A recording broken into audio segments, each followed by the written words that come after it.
Welcome back everyone to my Let's Play of Final Fantasy I for the Nintendo Entertainment System played on the Wii Virtual Console. In the last episode we had defeated the first of the 4 elemental fiends, Lich, the Fiend of Earth, and restored light to the darkened Earth Orb. Now we're going to head back to Crescent Lake where the Circle of 12 Sages are.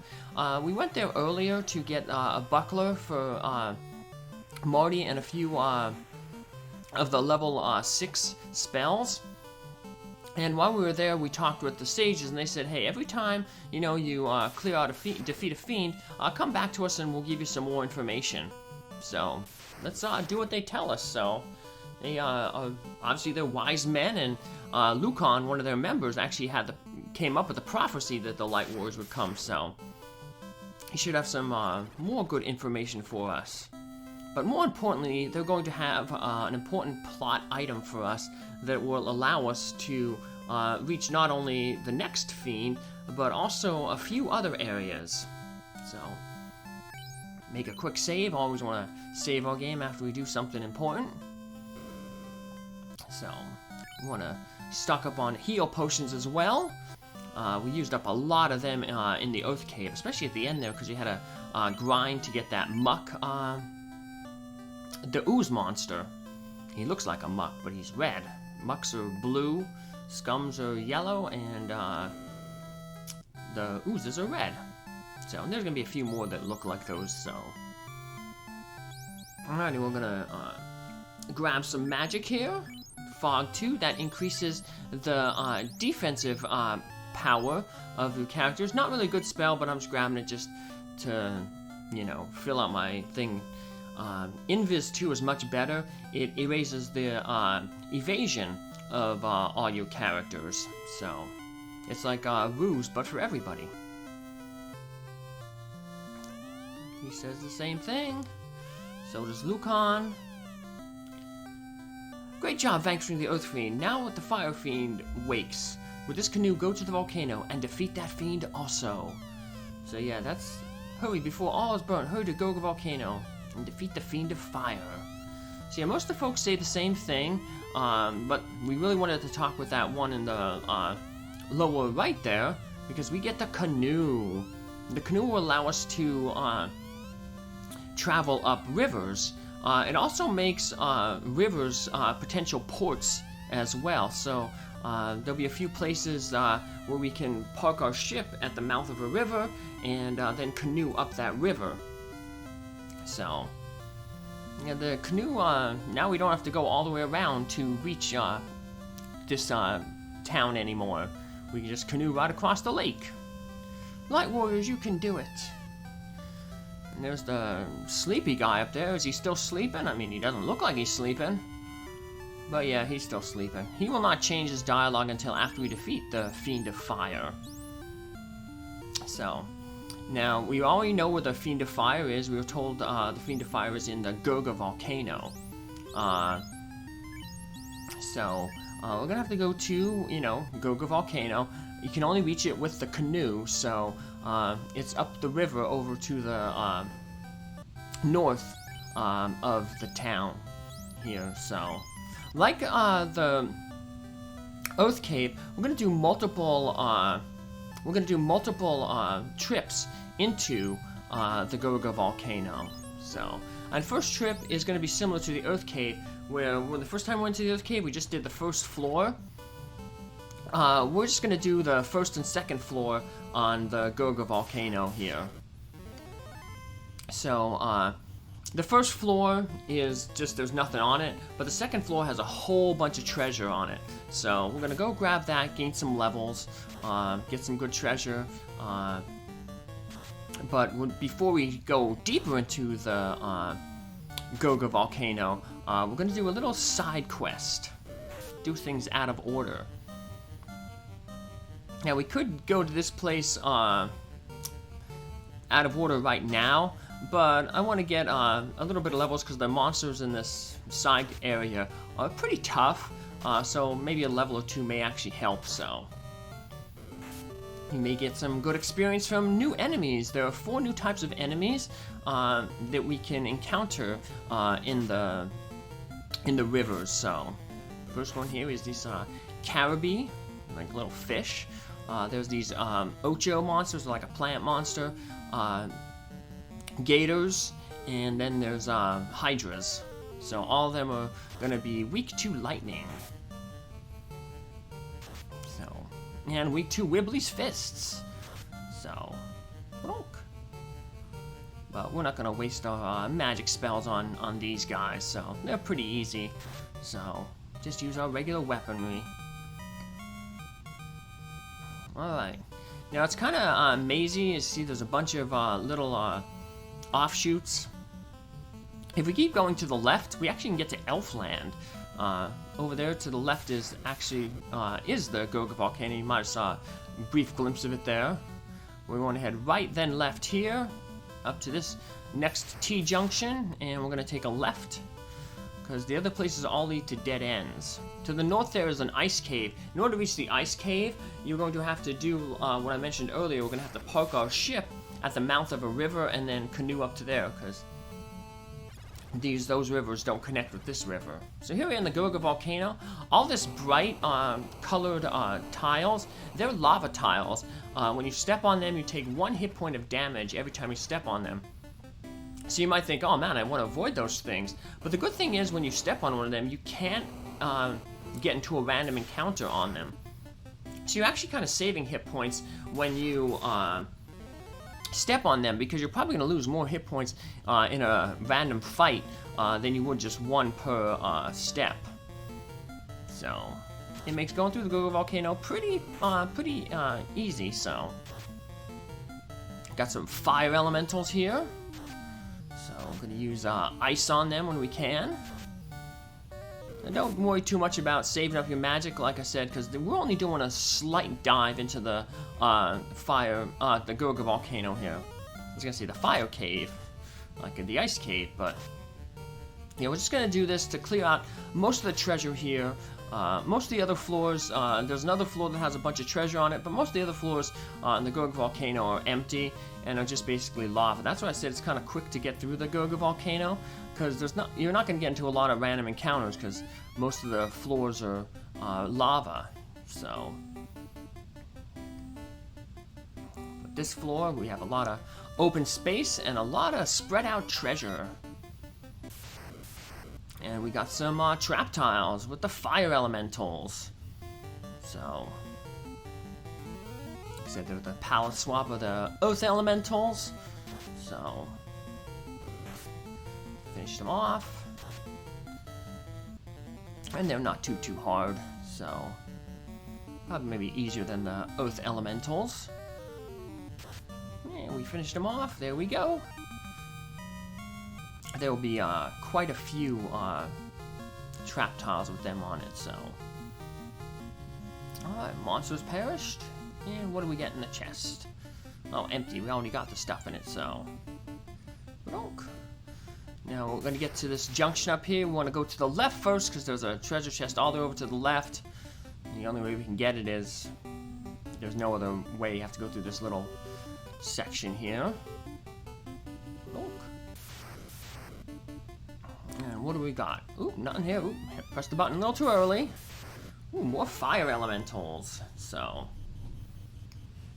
but that's what we have all our ice spells for. So, decent amount of charges. Marty can also use his ice spells if he needs to. So, bonk. No, Fibbs still only doing 1 hit. Yeah, that's because hammers, they don't have that, they don't have a hit percentage to them, so. And Fibbs basically doesn't get, I think he only gets 1 point to his hit percentage on a level up. Milo does too as a straight wizard, but he has the knife, and knives tend to have decent hit percentages to them, so. Got a giant sword, so it's, I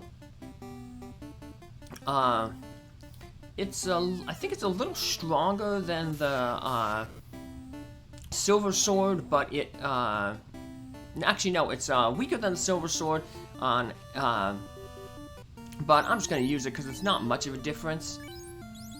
So 33 and 50. So let's equip that sword. 33 and 50. 31 and 55. So it's weaker, but it has a higher hit percentage. So yeah, 2 points weaker, but potentially a better hit percentage. So we'll get that extra modifier sooner. So plus it's something different to look at. If you noticed, weapons when you swing them, they all have their own little thing to little sprite to them. So yeah, I'm getting tired of seeing that silver sword being swung. So let's swing the purple giant sword. So give us something different. So it more than makes up for that little 2 points in damage loss. Any trap tiles on this chest? Nope. But it does have lots of money in it. So let's keep heading over this way. Red Gargoyles. These guys are bad because, as you can see, their first spell in their spell list is Fire 2, and they have a 50% chance of using it. So the first thing you want to do when you run into these guys is throw up a fire with your White Mage. So sometimes you can get into groups with like 8 of these guys, and yeah, if they go first, all of them, then you're pretty hurting. So I was looking at the formulas for how the game works, turn order, and basically what it does is it takes it has all the enemies listed, you know, they're first, and then it's your 4 party members, and then they take 2 of the numbers and they shift them 17. They do it 17 times, that calculation.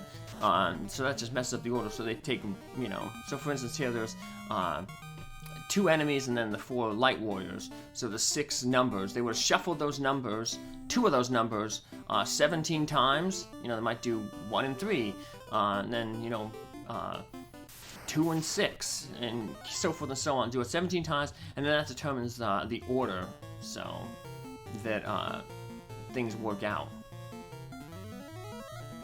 Oh, look. Alrighty.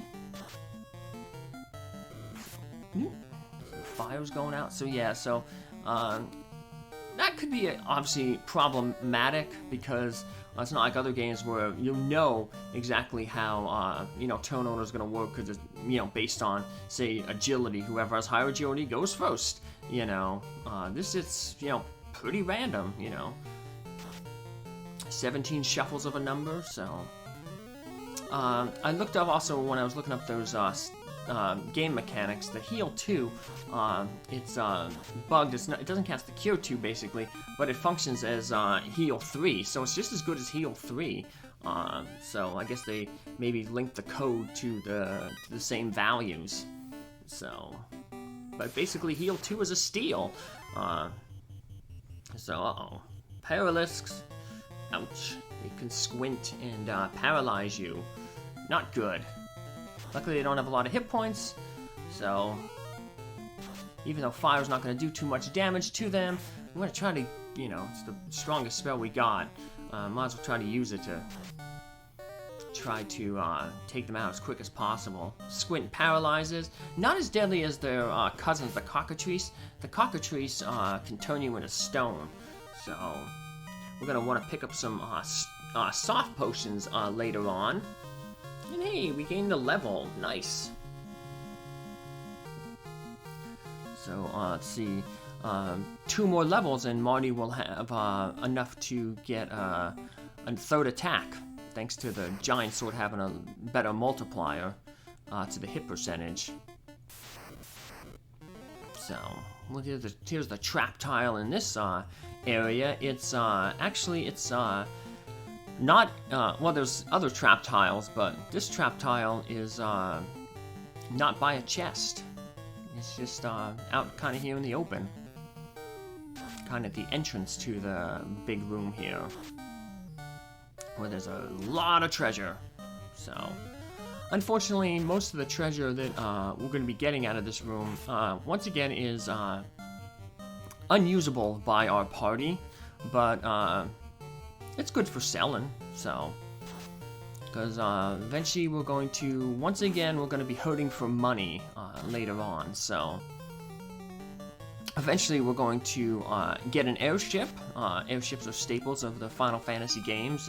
Obviously, this game started it because, you know, it's the first game.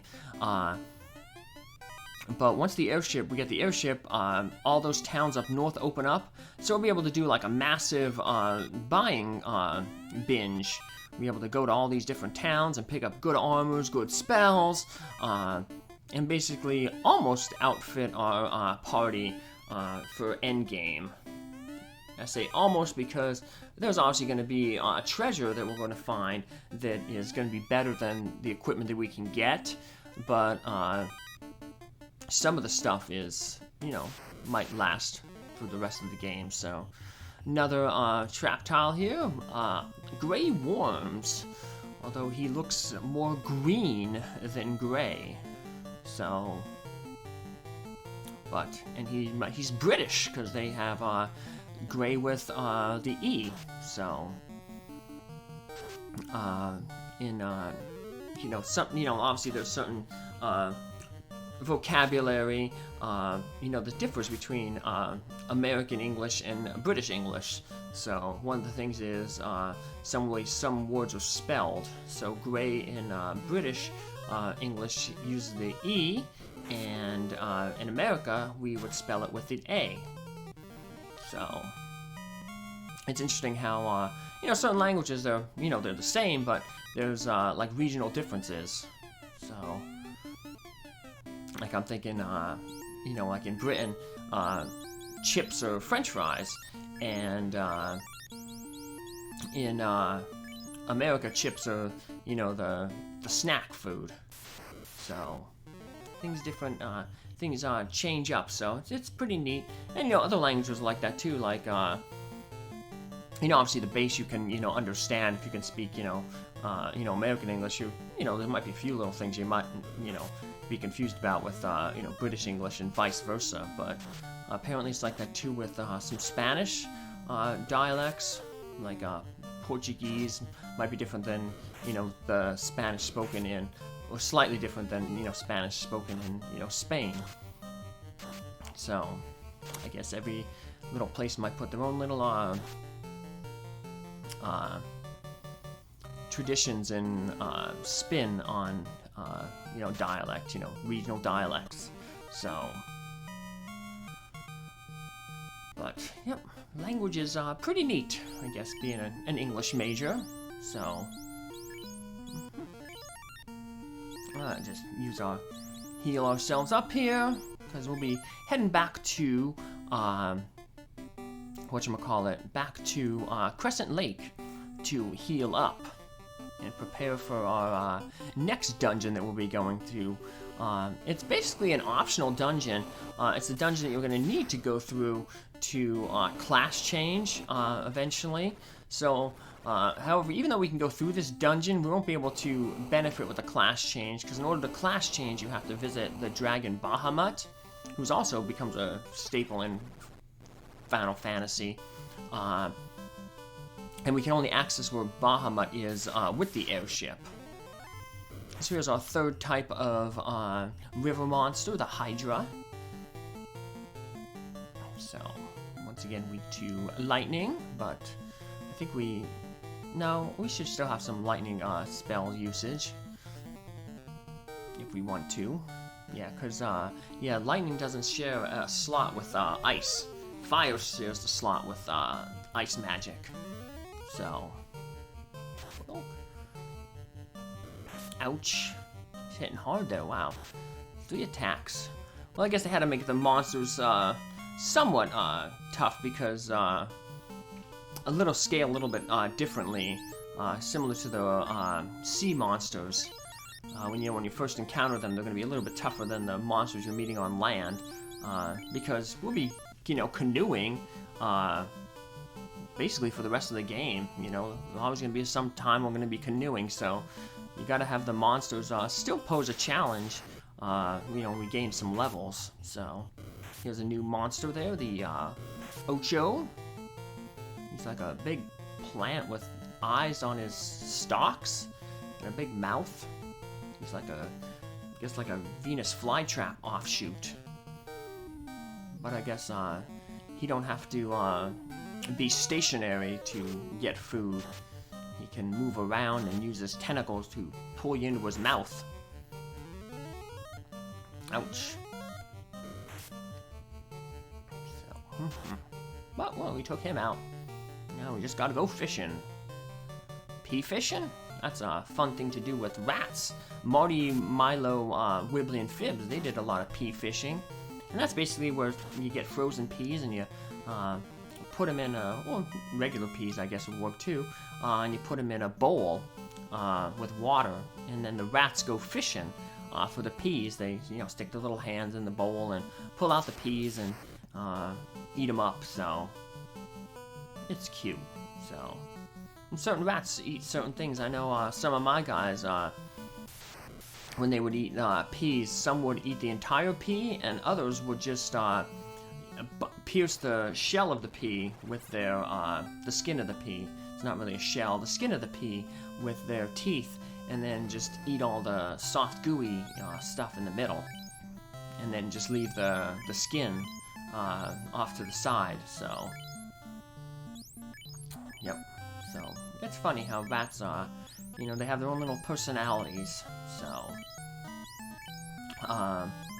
my one, some rats, Bert and Ernie, and then after Bert died, I put him in with my one girl, Celestia, and they made a good team when eating Oreos, because Ernie would tear the Oreo apart and just eat the cream in the middle.